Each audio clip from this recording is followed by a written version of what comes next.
He estado entrenando solo para remar a través del Océano Atlántico. Tuve una experiencia aterradora durante una expedición de práctica que me obligó a repensar esos planes.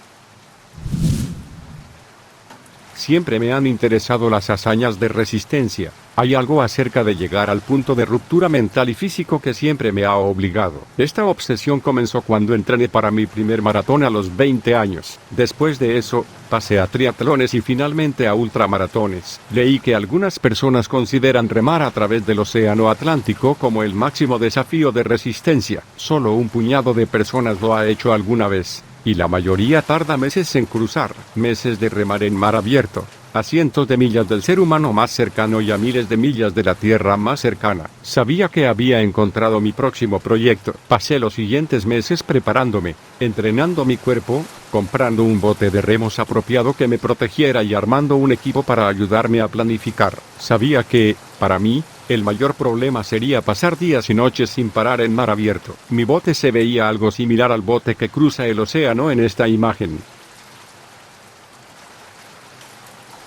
Como parte de mi entrenamiento, decidí planificar un viaje de práctica en una ruta más corta. En lugar de cruzar todo el océano, planeé dejar el Gran Cayo Guana en las Bahamas y remar hacia las Bermudas. Mi equipo y yo pensamos que tardaría entre 10 y 14 días en llegar a mi destino. Cargué con suficiente lastre para simular los suministros que necesitaría para el viaje completo. Luego partí del puerto a primera hora de la mañana. Las primeras horas fueron duras, con aguas agitadas y el sol cayendo a plomo. Aún así, pude ponerme en ritmo. Hacía mucho tiempo que había aprendido que cansarme no sería útil, así que me permití descansar cada pocos minutos. Me senté en la dirección opuesta a mi viaje, por lo que la costa de la isla detrás de mi bote estaba siempre a la vista. El árbol más alto de la isla cayó por debajo del horizonte una hora antes del mediodía. La puesta de sol de ese primer día fue espectacular. Hice una pausa para comer un bocadillo, admirando los colores del cielo. También inspeccioné mis manos en busca de signos de ampollas. Me sentía bien,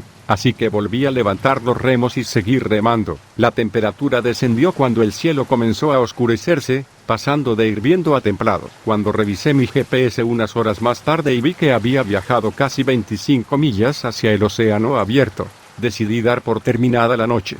Traté de dormir, pero descubrí que el balanceo de las olas lo hacía casi imposible. Aún así, me alegré por la experiencia. Traté de pensar en algún tipo de estabilizador que me ayudara a dormir mientras estaba acostado en mi cabina. Después de 3 horas de no poder conciliar el sueño, me di por vencido y decidí empezar a remar de nuevo. Cuando volví a colocarme en posición y sumergí los remos en el agua, me encantó ver que el océano emitía una luz azul brillante. Había leído sobre el plancton bioluminiscente antes, pero esta era la primera vez que los veía en persona. Lancé una mirada a las estrellas y me quedé impresionado. No voy a ser poético, pero fueron absolutamente gloriosos. Pasé los siguientes 20 minutos más o menos mirándolos brillar mientras remaba. Ayudó que el océano se hubiera calmado considerablemente. Solo me di cuenta cuando miré hacia abajo durante mi próximo descanso. El océano no se había calmado simplemente, el océano se había quedado quieto. No me refiero a los períodos de calma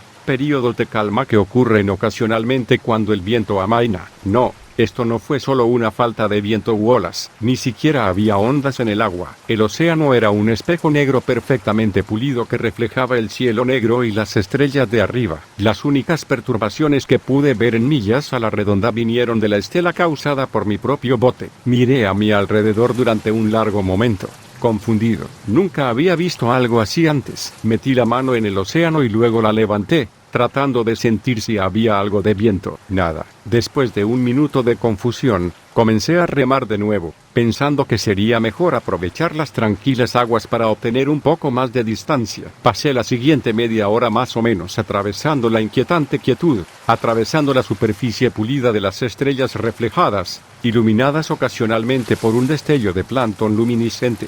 No vi la pared de niebla hasta que casi estuvo sobre mí. Como dije, me senté hacia atrás mientras remaba. Lancé una mirada por encima del hombro en mi dirección de viaje para ver una cortina de niebla de 1 milla de altura acercándose sobre la superficie del agua. Saqué los remos del agua y luego saqué a toda prisa los informes meteorológicos que había reunido para la expedición, preocupado de que pudiera ser una tormenta. Todos los informes decían lo que recordaba que habían dicho. Ni siquiera se suponía que iba a llover durante la próxima semana. Sin embargo, Algo en ese muro de niebla impenetrable era desconcertante, particularmente combinado con el agua plana. Pensé brevemente en dar la vuelta a mi barco antes de descartar la idea. No. Mi mejor apuesta era capear la tormenta. En los pocos minutos que me había tomado para consultar los informes meteorológicos, la niebla ya se había acercado notablemente. Me preparé mientras se deslizaba sobre mi bote. Esperaba viento, tal vez relámpagos, ciertamente más olas, pero no. Mi barco entró silenciosamente en la pared de niebla, iluminado desde arriba por una luna creciente ahora brumosa. Traté de tomar una foto con mi teléfono, pero descubrí que las condiciones de iluminación eran demasiado oscuras para distinguir algo. El sueño estaba fuera de la mesa, estaba demasiado nervioso para eso. Eso significaba que solo había dos opciones. Podría sentarme y esperar, o remar. Elegí remar. Tuve que reunir el valor para empezar de nuevo. Algo en romper ese silencio con mis remos parecía casi un sacrilegio. Un sonido vino resonando desde la distancia, mezclándose con los sonidos de mis remos cortando el agua. Sonaba como un golpe distante de metal contra metal, como una vieja campana desgastada. Mi visibilidad era de solo 15 metros aproximadamente, pero seguía esforzándome por ver si había alguna forma en la oscuridad. Y luego, entre campanadas, llegó el sonido amortiguado de hombres gritando. Inmediatamente me preocupó que un barco de carga se hubiera adentrado en la niebla conmigo, aunque sabía que estaba lejos de cualquier ruta de navegación. Seguí escaneando la niebla en todas direcciones, rezando para que lo que fuera que estaba haciendo ese sonido no me atropellara. Mientras miraba a mi derecha, el reflejo de las estrellas en el agua llana me llamó la atención. Lancé una mirada hacia el cielo todavía oscurecido. Confundido, no podía ver las estrellas a través de la espesa niebla. Entonces, ¿por qué pude verlas reflejadas en la superficie del agua? Cuando me di cuenta de que solo podía ver las estrellas reflejadas en el lado de babor de mi barco, solo sirvió para confundirme más. Finalmente me di cuenta de lo que estaba viendo en realidad cuando las estrellas reflejadas cruzaron mi estela detrás de mi barco. Allí, solo visible en el reflejo del agua, había un enorme barco de vela que se movía a través del agua. Las estrellas que pensé haber visto eran lámparas de aceite que colgaban de las 3 velas imponentes del barco. Parecía una versión podrida y desgastada del barco en esta foto.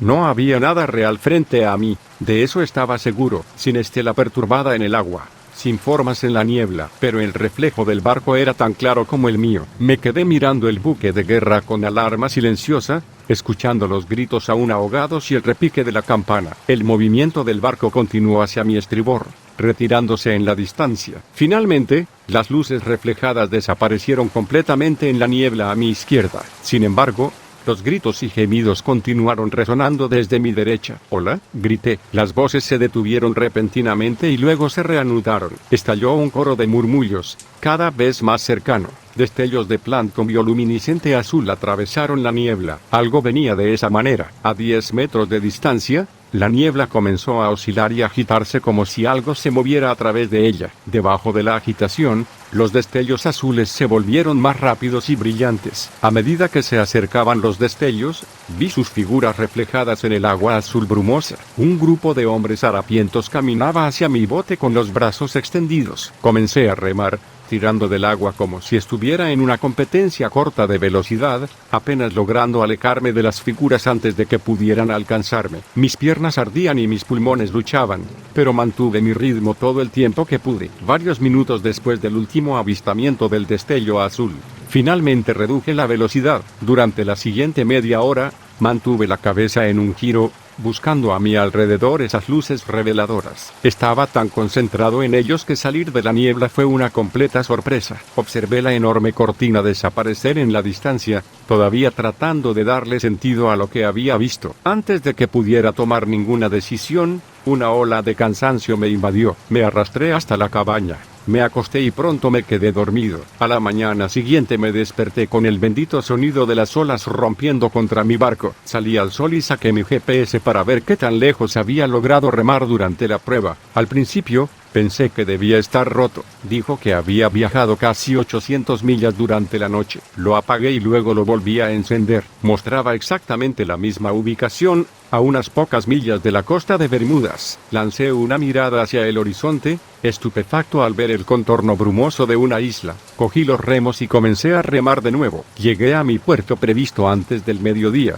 10 días antes de lo previsto, tropecé en tierra donde Jake, uno de los miembros de mi equipo, me ayudó a llevar el bote a la orilla. No tenía ninguna respuesta para sus asombradas preguntas. No los tenía entonces y todavía no los tengo ahora. Todo lo que puedo decir es que he cancelado cualquier plan posterior para salir solo al mar abierto.